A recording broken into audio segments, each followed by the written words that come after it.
বাংলাদেশের অন্যতম বড় একটা কলার হাট হচ্ছে বগুড়ার যে চণ্ডীহারা কলার হাট, সেই কলার হাট। এবং এই কলার হাটে প্রতিদিন কোটি কোটি টাকার কলা বিক্রি হয় এবং প্রায় 2 কিলোমিটার এলাকা জুড়ে এই কলার হাট বসে চণ্ডীহারায়। এবং এখানে যে কলা, আমি যখন ভিডিওটা করি তখন কিন্তু এই 9:30 10টা বেজে গিয়েছিল।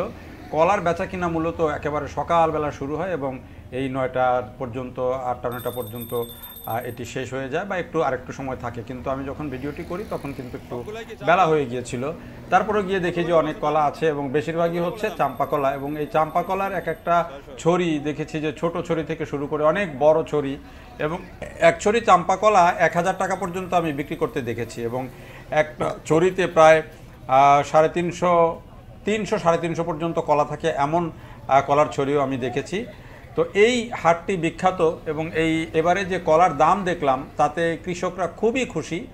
কলার উৎপাদনও ভালো হয়েছে, আবার কলার দামও তারা পাচ্ছেন এই সময়ে এসে, যেহেতু অনেক ফল এখন কমে গেছে। এই সময় এসে কিন্তু কলার বেশ ভালো দাম পেয়েছেন কৃষকরা। এবং কলার দাম নিয়ে দেখলাম এখানকার কৃষকদের মধ্যে বেশ আগ্রহ। কৃষকরাই বলছেন যে এবারে কলার দাম অনেক বেশি। তো এই কলার হাটটি একটু ঘুরে দেখেছি, খুব অল্প কয়েকদিন আগের ছবি এটি। এবং যখন এই ভিডিওটি করি তখন আসলে বলছিলাম যে কারণে যে একটু বেলা হয়ে গিয়েছিল, এই কারণে কলার বেচা কিনা এখানে কমে গিয়েছিল। তারপরেও সপ্তাহে প্রতিদিন এই হাট বসলেও বিশেষ করে শুক্রবার এবং অন্য আরও একটা দিন, এটি শুক্রবার মঙ্গলবার, এই সময়টাতে বেশি কলা আসে এবং কলা বেশি বিক্রি হয়, যেটি স্থানীয়রা জানিয়েছেন। এবং এই কলার হাটটি হচ্ছে একেবারে যে ঢাকা বগুড়ার যে মহাসড়ক বা রংপুর বগুড়ার যে মহাসড়ক, সেই সড়কের পাশে অবস্থিত। এই অঞ্চলটাতে প্রচুর কলার চাষ হয় এবং আমি সেখানে মাঠে মাঠে ঘুরেও যেটি দেখলাম যে কলার প্রচুর চাষ হয় অন্যান্য অঞ্চল থেকে। এখানকার কলার চাষের বৈশিষ্ট্য একটু আলাদা। এখানে কিন্তু অন্য অঞ্চলে যেমন মুড়ি কলা রাখা হয়, অর্থাৎ 1 বছর কলা রোপণ করলে পরের বছর গিয়ে ওর মধ্যে ওই পুরনো ঝাড়ের মধ্যে একটা চারা রেখে দেওয়া হয়, সেটা আবার কলা হয়। কিন্তু এখানে তা না, এখানে ওই পুরো কলা যখন হয় তখন পুরো ক্ষেত ভেঙে দেওয়া হয় এবং একটা গাছ ওই ক্ষেত থেকে রেখে দেওয়া হয়, একটা করে গাছ, এবং নতুন করে আবার রোপণ করা হয়।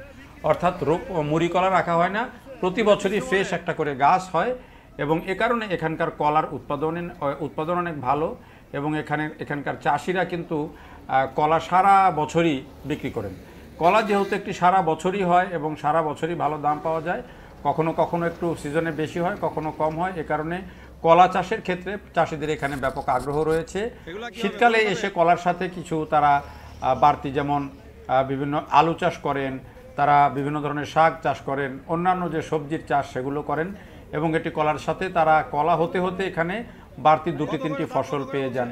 তো সব মিলিয়ে আসলে কলা হচ্ছে বগুড়ার অন্যতম একটি বড় অর্থকরী ফসল এবং এখানকার অত্যন্ত লাভজনক ফসল। এবং কৃষকরাও কলা নিয়ে বেশ খুশি। এই কৃষকের উচ্ছ্বাস দেখে নিশ্চয়ই বুঝতে পারছেন। দেখার জন্য সবাইকে অনেক ধন্যবাদ।